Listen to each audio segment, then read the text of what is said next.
Hello, good afternoon, everyone, and thanks for joining us. My name's Yvonne Baisden, and I'm one of the NRLA representatives for London. Our topic today is when to sell a tenanted property. Now, I'm going to be joined online with James Donoghue and Kirsty Burnham from Movewise. Movewise is one of the property sales partners of the NRLA. They offer a complete property sales solution for landlords, whether it's a single property or your entire portfolio, making selling simple. James joined Movewise in 2021 as a partnership director and has taken on the vital role in cementing the relationship between Movewise and the NRLA. He has extensive experience in both property and the technology sector. Kirsty, who heads up the property team, joined Movewise in 2018. Before that, she had a long career in estate agency, including managing the sales team for Douglas & Gordon in London. Well, so with over 20 years experience in the business, I think she can solve most challenges when it comes to selling property. Before I hand over, I'd like to remind you all that this session is being recorded. Also, that there'll be a Q&A session at the end of the presentation. So if you have any questions, please write them in the chat box. So without further ado, I'd like to hand over to James. So James, thank you very much. Thanks, Yvonne, for the introduction. And I suppose welcome to all the NRLA members and I suppose other viewers as well to the second Movewise NRLA webinar. Just to touch on what Yvonne mentioned there, we've been partnering with the NRLA since April this year. Effectively, our goal is to take the hassle out of property sales for landlords and make sure that they get the very best value from their investments. Just as I suppose an overview, you can find out more about our services on the NRLA page via the website. The address is on the screen now. Hopefully some of you here today will have already attended the first webinar back in June, which dealt with the proposed changes to the EPC standards for rented property. If obviously you unfortunately missed out on that, you can see the recording on the resources section of our website. If you just go to movewise.co.uk. So today's topic is when to sell tenanted property. But we hope it will also be useful for anyone selling general property, whether that's tenanted or not. So just to kickstart things off, I'll provide a brief outline of the topics that we'll be covering today. First of all, a general overview of seasonal variations in the property market, both from the demand side and the supply side. Then we'll begin to look at how that translates into variations in price and time taken to sell through the year, and also discuss perhaps some longer term price trends that we're seeing. Next, we'll then go on to focus on rental property and the differences to take into account when selling as a landlord versus perhaps selling your own home. Things really to consider here include whether you're selling with tenants in place and the type of property itself, as well as the importance of making sure that your rent is set at the right level before you consider putting the property on the market. So without further ado, we're going to begin with Kirsty. Could you give us the wider picture on how the time of year affects the property market as a whole? For instance, we're just coming to the end of the summer now, and summer is traditionally one of the quieter times in the market. Wouldn't you agree? Yes, James, absolutely it is. July and August do tend to be slow time for a number of reasons. First of all, it's obviously peak holiday season, which means that lots of potential buyers are away on holiday or they're looking after families and therefore aren't free to go house hunting. School holidays also quite a major factor because families with children often want to be moved into their new home before the start of the school term in September. So they generally will have started their property search much earlier on in the year. Another factor isn't just those looking to buy a property who tend to be away over the summer, but we also see obviously estate agents and solicitors also going away on holiday. We found over the last year or two in particular, with many offices still short-staffed due to COVID, it can be quite hard to get hold of agents and solicitors in July and August. And those that are working are busy generally trying to complete those already agreed sales before the schools go back in September. Okay, so now that we're in September, would you expect to see activity picking up again then? Absolutely, yes. So autumn is one of the times when the market tends to be busier, but not the peak time of year. We've got a chart, as you can see here, that shows the amount of people searching for the term right move over several years. So that's a really good indication of the volume of people who are searching for property to buy. The data here is pre-COVID, so it represents a more normal picture. Obviously, in the last couple of years, the seasonal trends have been distorted quite a bit by lockdowns and other factors relating to the pandemic. The latest data we're seeing from the market is that things are starting to return to normal seasonal trends, but has been a bit of a slow process. What you'll see in the chart is that there are two peaks in the year, one from the end of August going into autumn, as I just mentioned, but the bigger peak is in the spring.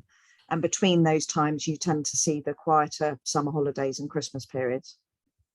Okay, so conventional wisdom has always been that the best time to sell a house is in spring, and obviously the Rightmove data shows that the highest volume of traffic is in that springtime. So does that mean that particular season, spring at the beginning of the year, is the best time?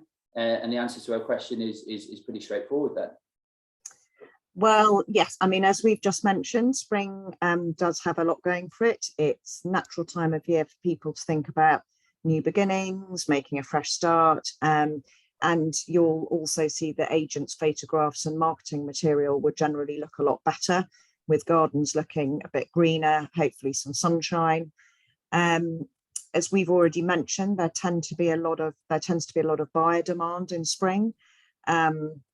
But of course, demand is only half of the equation that governs the property prices. We also have to look at the supply, and you will notice that the supply of new listings usually also goes up rapidly in the spring. We've seen quite a few articles about the best time to sell a house. Lots of them suggest the same thing, best time to sell is in March. But if everybody else is listing in March, does that mean you should? Doing the same thing as everybody else isn't always a good way to get an advantage over the rest of the market. It's a good point, and I think on that there's always a better alternative. I mean, as you just mentioned there, Kirsty, the run up to Christmas is always traditionally quite a slow time, which is understandable as people have plenty of other things to be thinking about other than obviously moving house. But I think if you just look at this chart here, if we zoom in on the Rightmove traffic chart over the Christmas and New Year period, it's really interesting to see that the number of people looking at houses starts to pick up immediately after that Christmas period. And by the first week or even the second week of January, it's right up there to the pre-Christmas levels. So effectively what that means is that if you are to potentially follow the crowd and wait until March, you are actually missing out on quite a surge in some real good buying interest, whether that be obviously in the wider end user market or within the investment market as well, for certainly that early January and onwards. Yeah, that's absolutely right. And as well as buyer numbers, another important statistic to consider is the length of time it takes for a property to sell. A faster sale isn't just good from the point of view of closing a deal sooner. It also suggests that you're getting a better price for your property. And that's because the longer a property stays on the market, the more chance there is that it has had to have its asking price reduced, or that the seller is getting fed up and therefore decides to accept a lower bid. So this data here is again from before the pandemic. It illustrates the usual pattern of time based on when a property was first listed. You can see that listing in March does indeed tend to give the quickest sale, while if you list in October and November, you'll possibly have to wait longer because you may be on the market over that slower run up to Christmas period. However, once you get into Boxing Day, the length of time to take to sell is only a few days longer than it is in March. So really not any great disadvantage to listing earlier in the year. Okay. So obviously taking all that into account, would you say then it makes more sense to try to get ahead of the game and list right at the start of the year? What's your perspective there, Kirsty? Absolutely. Our conclusion would be that if everybody else is waiting to list their property in March, but buyers are really starting to search in greater numbers in the new year, there's absolutely a definite advantage to getting your property out there by the middle of January or soon afterwards. That way you won't be competing against so many other listings, but your advert will still be fresh as buyer numbers reach their peak going into March. The downside is that you'll be getting agent photos done in the middle of winter. And if that's the case, definitely make sure the Christmas decorations are packed away and out of the picture first. Of course, not everybody wants to wait that long. And another good time to list is actually right about now. So early mid-September, which allows plenty of time for viewings before the quieter period in the run up to Christmas. However, what we would advise sellers in this case is that if you haven't found a buyer by early November, certainly mid-November, then you do well to take the property off the market and relist in the new year, ideally with a new agent so that the property portals treat it as a new listing. Do bear in mind that most agents will have an exclusivity period, so do take that into account if you plan to do that. One of the benefits of the way Movewise works is we use a multi-agent sales route, so you aren't tied into any exclusivity period and are free to list with another agent whenever you wish. Excellent. Well, thanks, Kirsty. So I think just in the previous slides there, we've covered how supply and demand changes throughout the year. But does that actually translate into a difference in the price that sellers can actually achieve, again, depending on what time of the year the property is brought onto the market, or even multiple properties, for instance? Yes, it does tend to. You may have noticed that when the house price indexes are published, they usually say the data has been seasonally adjusted, and that's because prices do fluctuate on a yearly cycle. You'll see this chart here shows how much nationwide, for instance, adjusts the raw data each month. So the variation isn't huge, about 2% from the highest to the lowest, but it does still represent over £5,000 on the average property price. The prices are highest in the summer months, so second and third quarters of the year, and the lowest in the winter, so the first and fourth quarters.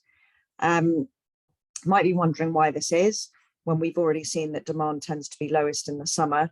And the simple reason is that the house price index is based on mortgage approvals. So mortgages that are approved in the summer are likely to be for properties that were listed earlier in the year, which again is another argument for January to March period being the best time to list if you want the best price. So that subject to price, there is something else that's probably high on people's minds when it comes to timing their sale. And that really is what overall house prices are going to do. So what does the future like? Throughout the pandemic, we've seen prices going up and defying certainly expectations. I'm sure we've all seen that and witnessed that over the last 18 months or so. Certainly, we've seen them grow more than 10% a year, and it's been the fastest increase since certainly before the financial crisis of 2008. But we can't ignore the rising cost of living, inflation soaring, and obviously interest rates started to go up from record low levels. So we've all just witnessed some of the measures that the government recently put in to help with that. But some people are probably wondering whether is there a crash on the way, or at least some significant correction. I mean, Kirsty, in your experience, and just obviously discussing with sellers at the moment, I mean, what are your thoughts in that area? Yes, well, it's certainly on people's minds, obviously. Our property team are starting to see signs that things are cooling down. With mortgages becoming less affordable, we've been seeing some down valuations already. However, there is still a lot of demand, especially for larger properties, still demand for more rural areas such as the West Country and Wales, which actually have seen the highest price rises since COVID. No doubt partly due to the increase in working from home. But although it seems unlikely there's going to be a big crash anytime soon, the latest forecasts are suggesting that prices could pretty much flatten off or even fall slightly in some areas next year. Hamptons have recently forecast 0% growth in 2023, and their forecast is based on interest rates peaking at 2.5%. A lot of analysts think that rates might go even higher than that, which would suggest potentially an overall drop in prices next year. Other agents predict a similarly flat picture. Knight Frank forecast 1% growth in 2023, and Savills are predicting a 1% fall in prices. Okay, so the message there has to be that you know we're going to see a big change from the recent picture where average prices have been rising on average £30,000 I think a year. So you're not going to be able to just sit tight and see continuing huge growth in the value of your portfolio, for instance. Yes, correct. I mean, I think people who've been holding off, waiting for the right time to sell, general consensus is that you should probably think about doing it sooner rather than later. Okay. So far we've been talking about the property market as a whole, but obviously our audience today mostly consists of landlords and certainly NRLA members. Obviously it's quite a different situation when you're looking to sell investment property rather than moving house yourself. For instance, you don't have to take into account your own living situation to the same extent as an example. But do you see the same time and considerations applying, Kirsty? Yes, that's a good question, James, and a lot depends on whether you're planning to sell the property with tenants in situ. Obviously, as partners of the NRLA, we're very aware of the pressures on the private rented sector, and we certainly don't want to give the impression that we're encouraging landlords to leave the sector and reduce the supply of rented property even further. And a big part of our role with the NRLA is to make it simpler for landlords to sell with tenants in place. So if you're selling with tenants, then your target market is obviously going to be quite different. You're not going for the typical residential markets. Your pool of buyers isn't going to be constrained by the same factors necessarily that we've been talking about. For landlords, buying a property is generally a business transaction. And obviously a good business person looking for the right opportunity is going to be looking whenever they come up, regardless of the time of year. So with that in mind, the market's definitely likely to be less seasonal. Yeah, okay. And I suppose at this point as well, it's just worth pointing out that, might not even be reliant upon the open markets at all, because, certainly just stress here, one of the services that we do offer is direct marketing to other investors who might be interested in buying rental property as well, just to raise that point. Yes, and we do also obviously recognise that some landlords are going to want to sell with vacant possession, and this does open up the property to the widest possible range of potential buyers out there. If you're going down this route, then the timing factors we've already discussed are more likely to come into play. But something else to consider here is the type of property, because that will define the type of buyers who are likely to be interested in looking.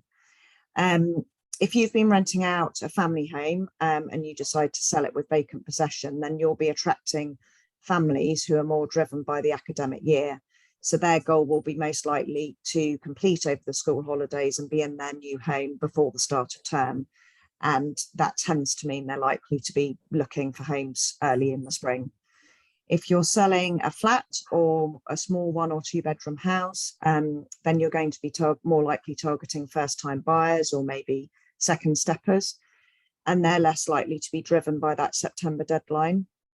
So these buyers are the ones that are more likely to start looking for a house straight after Christmas, possibly a decision made after spending Christmas at home with their parents and family and wanting a bit of their own space.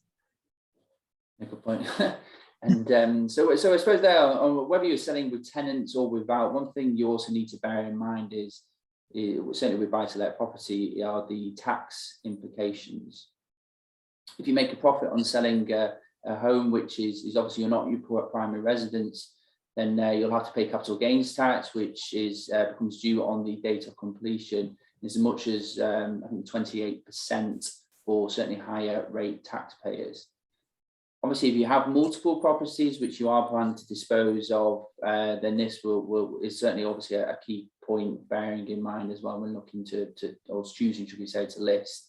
So it'll obviously be to your advantage if you're able to spread that over, I suppose, a set period or a prolonged period, you say, in terms of tax years, etc. So just being transparent, and it's certainly something always worth bearing in mind.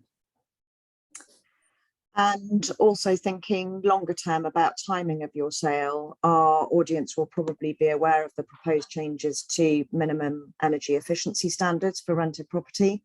As James mentioned at the start of this session, our first webinar with the NRLA covered this in detail, but in summary, within the next few years, it's likely that property will need to have an EPC rating of C or above in order to be rented out, subject to various exemptions. So if you're currently renting a property which doesn't meet that standard, then you may be wise to think about selling sooner rather than later. Otherwise, you might not be able to sell it as an ongoing investment. Thanks, Kirsty. Okay, so I suppose before we move on to conclusions for today, I'd like to just also make a few points about certainly the pros and the cons of selling property with tenants in place versus selling them with a vacant possession. You know, as Kirsty said, a big part of our aim with the NRLA is to certainly support and help NRLA members sell with tenants in place. But we also want to ensure that people obviously get the very best possible return from their investment. So certainly if we just focus initially on the positives, you know, keeping tenants in place means there's obviously no loss of income for the seller. And obviously you keep on receiving, should we say, the rental income right up to the time you sell. So that's certainly a really key advantage to obviously ensuring that the tenant that remains in situ. If you then flip it on the other side as well, from a buyer's perspective, so another landlord investor who might be interested in obviously purchasing the property or certainly a portfolio, you know, this is also a plus. You know, they know that as soon as the sale completes, again, they have a yield and income from day one. Really advantageous, especially those landlords perhaps who aren't as local to the area and find it challenging finding you know, tenants or long-term tenants. So that's a really big plus just you know, for any interested parties going forward. And I think a really key point and a big plus is obviously crucially for the tenants themselves. You know, they have the knowledge that they're going to be, they're not going to be obviously forced to move out of their home. You know, some tenants have, as we engage with by you know, certainly properties that are supporting landlord selling, you know, been in the properties for a significant amount of time, and obviously it's their home effectively, and being able to obviously ensure that they're able to stay in their home and have that peace of mind is a plus in that respect. The seller also doesn't have to go through obviously the eviction process. You know, as we know, that can take time, does obviously cause bad feeling in certainly some instances, and not to mention obviously the uncertainty of the replacement of Section 21 notices, which will certainly be coming into play in the not too distant future. So obviously those are the positives. If obviously we then flip it on to the downsides, you know, so if you was to speak to an estate agent, I'm sure a vast majority will tell you that the valuation will certainly be higher if you can offer the property as a vacant possession. Now that's obviously because straight away the agent can certainly market the properties to such a much bigger pool of buyers. This will certainly obviously depend, however, on the extent on the area and the type of property. You know, for instance, and certainly in some areas, the market is very much rental driven. So there will be certainly some smaller supply of people looking to buy certain types of properties. So it's always just worth bearing in mind when discussing that. You might need to also be prepared to widen your marketing. And this is where the choice of selling route becomes really important. You know, the right agent can market to investors who may not necessarily be in that local area, but are on the lookout for opportunities anywhere in the country and even from overseas. So really ensuring that you're able to broaden that marketability, you know, not just one particular area, but across nationally is a real plus in that respect. But certainly one of the real challenges that we can pick up is, and we certainly come across with rental properties, where the rental income has certainly not kept pace with the potential market value of property investors and not driven by So just to recap, sorry. So investors are not driven by emotion effectively in the same way that residential buyers can be. So they're looking for, particular annual yields, because as we touched on earlier, and Kirsty pointed out, this is, it's more of a business related decision rather than emotional. So remember that obviously house prices have been running at 10% per year recently. And so if you haven't been obviously reviewing your rent for a while, you might find that the yield just may not add up effectively. So it's always worth bearing in mind, just focusing is the existing rent, is that actually to market value effectively, because it does go hand in hand. If this is the case, and certainly you want to achieve the maximum market value, that's when you might need to, as I say, make a decision to either increase the rent or obviously explore potentially obviously a vacant property sale. And again, that's just being very open and transparent in that respect. Kirsty? Thanks, James. That's definitely something landlords should bear in mind. Going back to our original question, when is the best time to sell? Just quickly like to summarise before we move on to questions. Our opinion at Movewise is that the ideal time to put a property on the market is in January, when buyer numbers are already high, but you're ahead of the rush of the supply of listings in March. Second good time is from early September, with the proviso that if you're not getting interest within a couple of months, it's wise to take the property off the market and then possibly relist after Christmas. The worst times to sell tend to be the lead up to Christmas and in the summer holidays. But if you're selling to investors, then these seasonal considerations are going to be less important, obviously. Worth pointing out that if you're selling a smaller house or a flat that might appeal to first-time buyers, they're more likely to start looking straight after Christmas. So even more important to be ready for that surge of activity then. Finally, in terms of long-term outlook, it seems likely that prices are going to be flat, may dip slightly over 2023. So from that point of view, if you're thinking about selling, no time like the present. We do have a dedicated registration form on our website for landlords. So if you are thinking of selling or buying a property, you're very welcome to complete that, and one of our team will get in touch. Now we'll happily answer any questions you might have.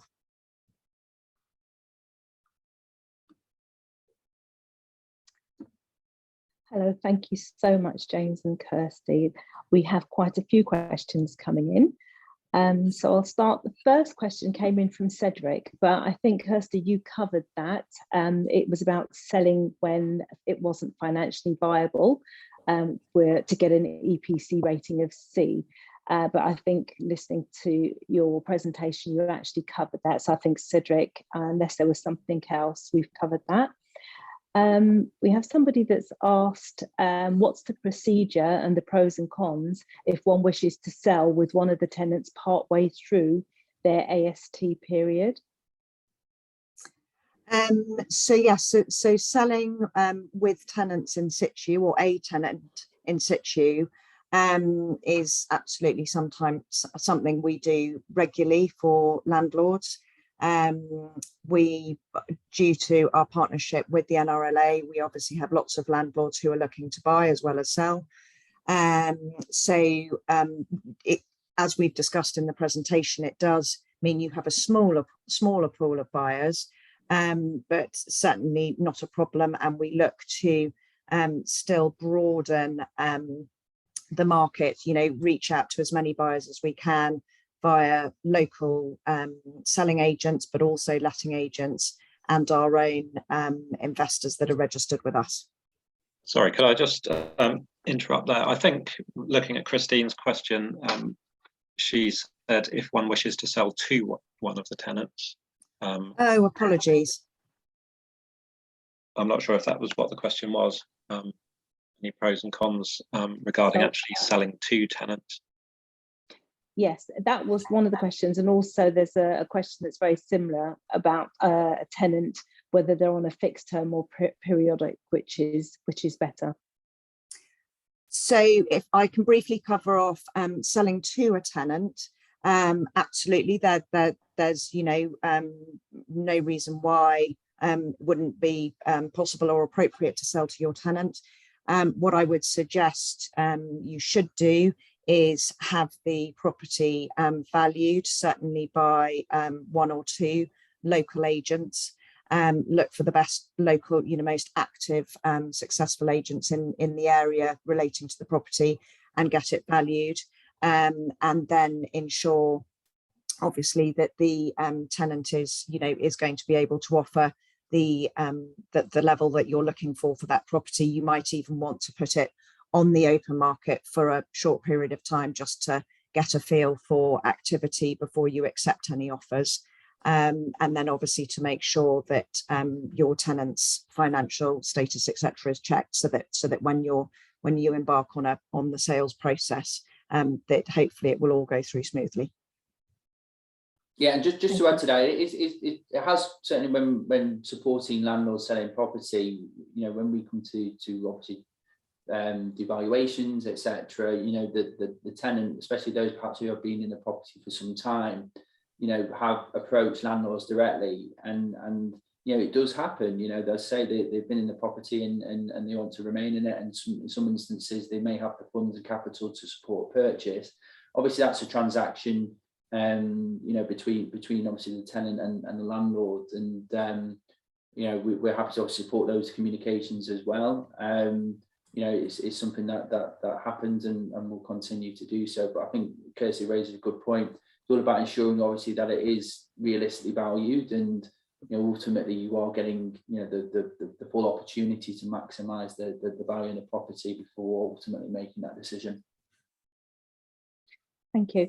We've had a couple of questions asking about the yield. What yield are most investors looking for? Yeah, it's a real broad range, depending on areas within the UK. Certainly if more towards, I suppose, the northern regions within both England and Wales, there is an expectation that because of property values perhaps being lower than the south, that the yields are greater effectively, and that's certainly what investors would anticipate. As you get more towards perhaps the south east and the London borough, you certainly see that those yields are certainly considerably lower, and that's naturally because of capital growth is significantly higher, and valuations of properties are, and so that you do certainly see disparity between different regions within the UK. It's really difficult just to pinpoint across the whole what a particular yield is right. For instance, also you have to take into consideration the property type. HMOs, as a prime example, tend to have a higher yield because of the very fact is that it's a house of multiple occupancy, so it has perhaps 4, 5, 6, even if not more tenants within the property, and they're all obviously paying on a monthly basis, which adds to the overall yield, and that obviously lends itself to a higher expectation.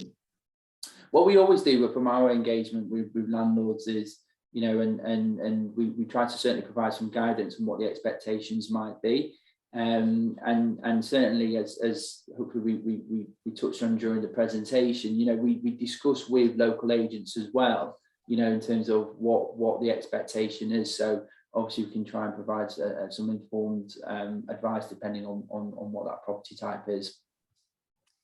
And if I could just very quickly jump in there as well, just to add to what James said, buyers, as in professional sort of landlord buyers across the country, tend to have different requirements in relation to yield and capital growth. So as James mentioned, that obviously varies across the country. But again, when we're talking to agents or buyers directly ourselves, we will always look to ascertain what those buyers are looking for. So whether that is mainly focusing on capital growth or whether that's focusing on yield, and then try and match those buyers obviously to the properties that we're selling.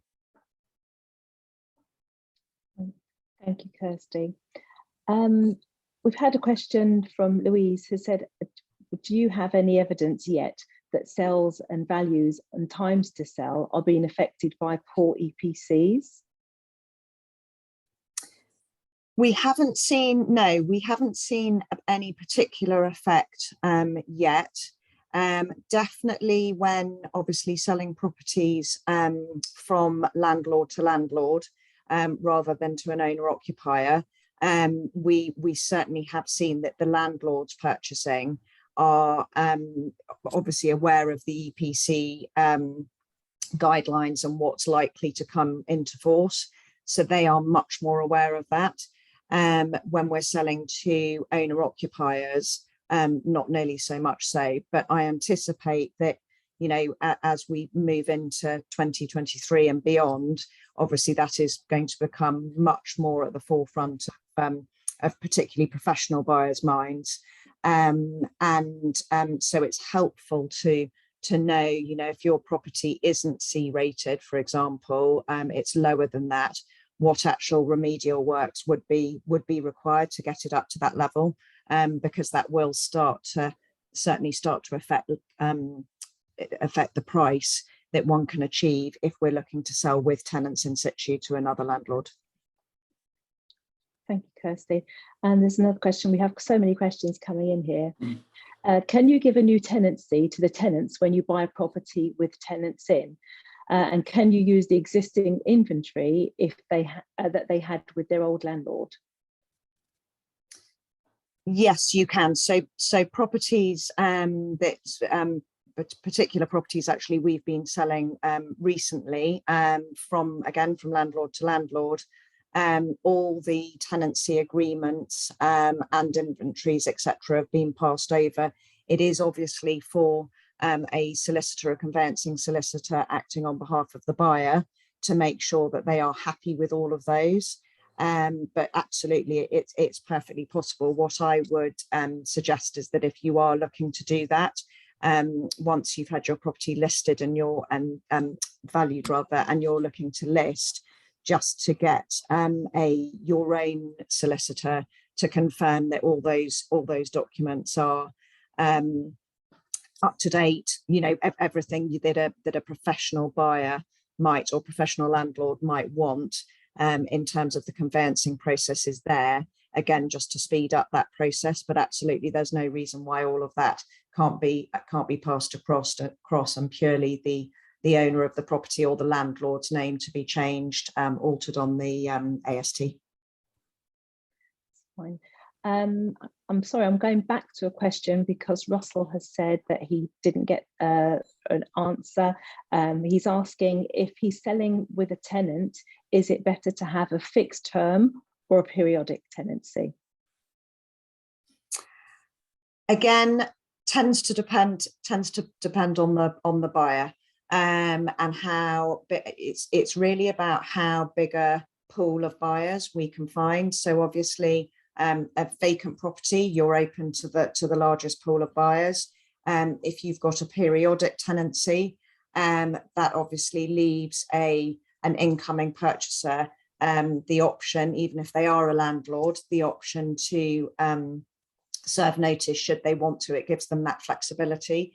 If you're on a fixed AST, potentially one could argue you've got a smaller pool of buyers. However, as James touched on earlier, if you've got a good rent, a good market rent, and a good property and a tenant, then that obviously offers an incoming purchaser a really good, stable outlook for maybe the next 6 months or a year, depending on when that AST is due to finish. You've touched on the rents, and Bill has asked about, and he's gone over something which I know you touched on in the presentation with increasing rents, because he's saying, will a let property achieve less than with vacant possession?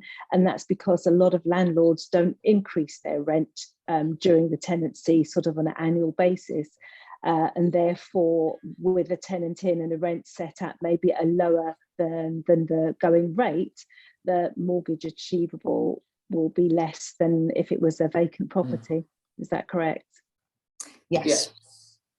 Yeah. I think just to open that, I think that, you got to be realistic, and with the rent, rental income, if it hasn't really kept at speed with Obviously the value of the property that's increasing, naturally as the unit yield will decrease in time. And although that's good from a valuation perspective of the property, again, when your perspective as investors are, and everyone, vast majority on this call at some stage have purchased property, everybody, if it's certainly tenant in situ, is certainly perhaps taking that into account, and that's certainly what people will do when prospectively looking, and thinking, well, what potential offer would be realistic and reasonable. So we would always advise that, if we accept, look, ultimately it's never an easy conversation to have, but if that's something that potentially you are looking to explore at some stage, in some time in the future, trying to just increase that rental, where it does obviously begin to balance itself is certainly worth consideration. If obviously it's a vacant property, and again, we support a lot of landlords again who, potentially the tenant's already moved, or progressively, they're looking to move out anyway. We support a lot of tenants certainly with that vacant property, and that naturally opens up a wider market, because then you have some of the residential perhaps market who may be interested as well, and that's what really drives that perspective kind of competition and focus. So that's certainly something to bear in mind. But where it is a tenanted property and it's a good market value in terms of the rent, and it's realistically valued effectively, as I said, we're seeing a lot of interest, in the investor market to see, to take on board good tenanted property. I mean, one of the key points we raised towards the back end is to have that yield from day one, from a prospective owner is a massive plus, because you're not having to potentially search for a tenant where there's some uncertainty in the future and have to have voice for the first few months. So investors really do see the benefit in having that tenant in, especially if it's in a good location, it's got good local amenities to the property, or property should we say, and obviously the condition of the property is also good as well. So it's all, there's a lot of factors always worth bearing in mind, and certainly obviously that's guidance that we provide when obviously speaking directly to landlords looking to potentially sell. Thanks, James. We've had so many questions about yields, and I think I'm probably right in saying that you can't really, as you've said, talk about yields in different parts of the country, or even in London, be it South London, East London, because it's quite difficult to, but we've had lots of questions on yields, in people asking South London, South Devon.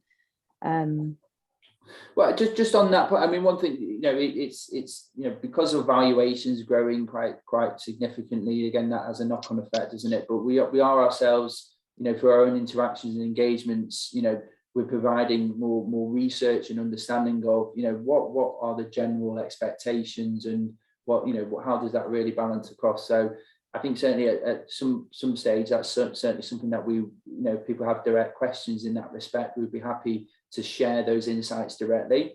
And naturally, as a business with Movewise in partnership with the NRLA, our job here is primary focus is to provide support and guidance. So we'll certainly look to obviously pick up a few of those, give a bit more guidance on what yield perhaps would be to expect in the existing market perhaps. Question here: what is the position of other tenants on the HMO tenancy agreement should one of the tenants become the new resident landlord? There's an odd one. To be honest, I'm not entirely sure. I think we'd need, it's not, I've never come across one of the HMO tenants purchasing and then keeping the other HMO tenants on. So I think we'll need to, unless James has anything to add to that, I think we need to come back on that one. No, yeah, exactly. I've not certainly come across where the existing, or we certainly at Movewise, we haven't, where the existing tenant has purchased the property, with the existing tenants. They must have a good relationship if that's the case. But no, we haven't. But again, happy to take that away, and we'll certainly research and provide a formal response on that if that helps. Thank you. And I think finally, we've had some questions regarding NRLA members qualifying for discounts, or what, and I believe that we're talking about dependent on whether it's a portfolio, single properties, amount achieved, that sort of thing. James, do you want to expand on that and what we're offering our members? Yeah, oh, okay, yeah, sure. So obviously, as through our partnership with the NRLA, ultimately our goal is to support and provide guidance and at some stage, if the opportunity arises, obviously support with the sale of a property or wider portfolio. We've got a lot of experience in that space. You know, as part of our NRLA partnership, we do provide a discount on the general fee. So the fee is just paid on completions. Typically would be in general agency payment terms. More than happy again to share our brochure and obviously kind of our fee arrangement in that respect. But the good thing is as an NRLA member, so you do certainly qualify for a discounted fee. Thank you, James. Is there time for more questions, or do you... Yeah, I've got time. Yeah, that's fine. So we'll carry on. So Jennifer's asked, apart from the difference in fees, is there any other advantage to giving the property to yourselves or to a single agent rather than to multiple agents? So we would always sort of the advantage of our process is we do use local agents. But we don't tie in to any sole agency agreements. So by coming with Movewise, you are accessing a multi-agency platform, basically. So we can use multi-agents. However, we do normally list our properties with one agent initially, and then monitor the progress. And if we need to add in other agents alongside, if we haven't achieved what we want to for a client in terms of value, etc., then we've got the opportunity to do that. So that the benefit is you are not tied into a long sole term agreement. It then also means that you're opening up, as we discussed earlier, your property to the widest pool of buyers that we can possibly reach. So again, via our own connections, etc. Yeah, and just to add to that, you know, a common challenge that we do here is very much, you know, there is a wide range of different performance levels within the property market. You know, I think a lot of people may have experienced, you know, some good experience, some poor, and you know what we try to do as a business is try and level the playing field, particularly for sellers. You know, we certainly see sellers as being the key focus and the key primary or most important person in the transaction, effectively, because effectively it's your asset and it's your property. And obviously ensuring which agent you engage with is incredibly crucial then, because you know that ensures that you know you do have you know kind of the very best performance that you possibly can get out of that. The key from Movewise's perspective is you know our T's and C's are typically non-exclusive, so it really just provides greater accountability on the sales process.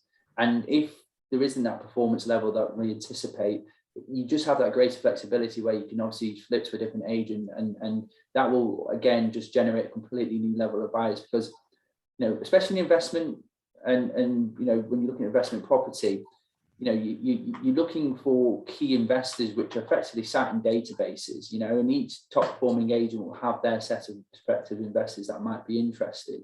And really what you want to do and you want to just, as Kirsty pointed out, you really just want to maximize the opportunities to try and get as many eyeballs up on the property, because that's what's really going to drive some real engagement and interest. And obviously, just to add to that as well, you know, Movewise as a business, we have our database of investors as well, which we look to market to. So just really having that real pull on you know the wider investment market is what's really going to drive that forward. And you know just going down perhaps a sole agent doesn't necessarily always tick that box. James.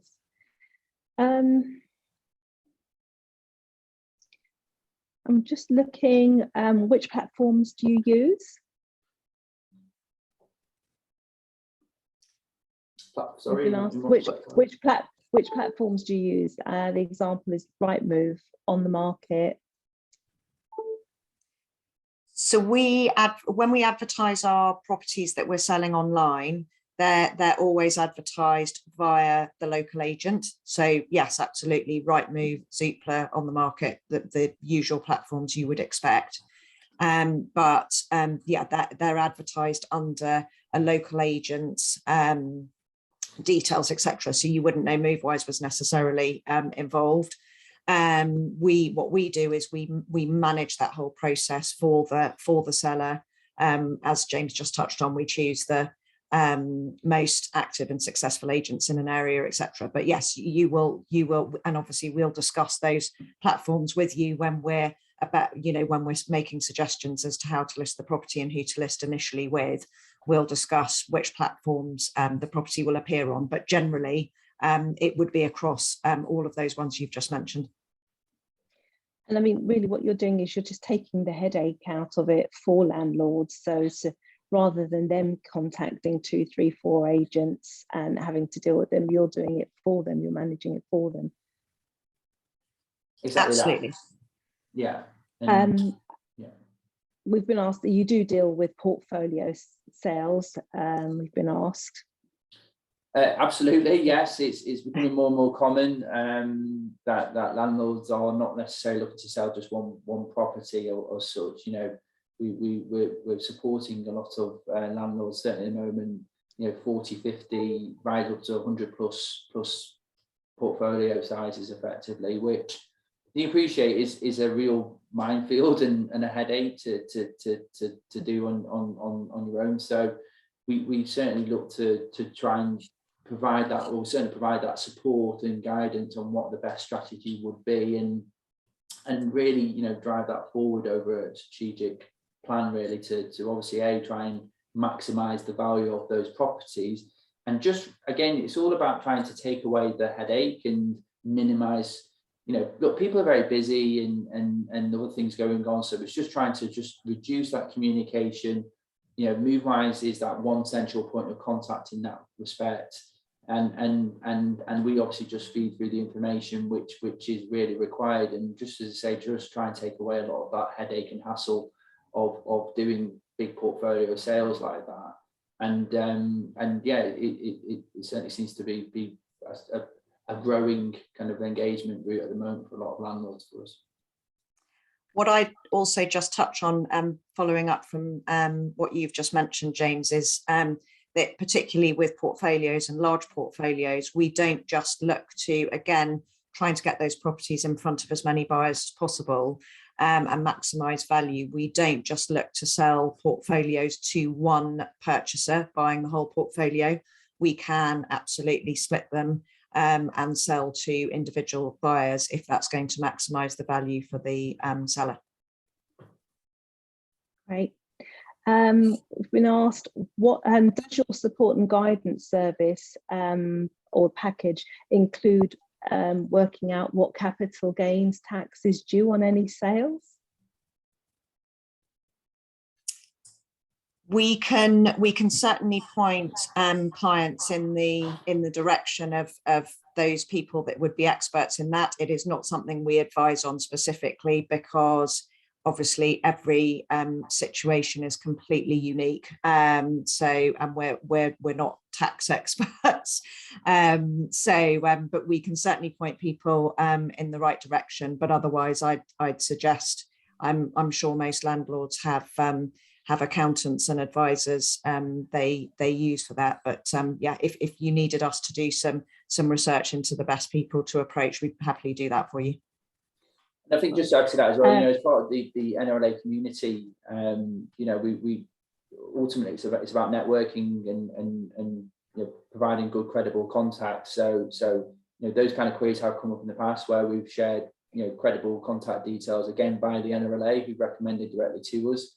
So obviously, you know, the guidance and advice is going to be you know, is going to be credible. So more than happy to share those during those obviously conversations. Thank you, wonderful. James, will these slides be available to the attendees on the Zoom today?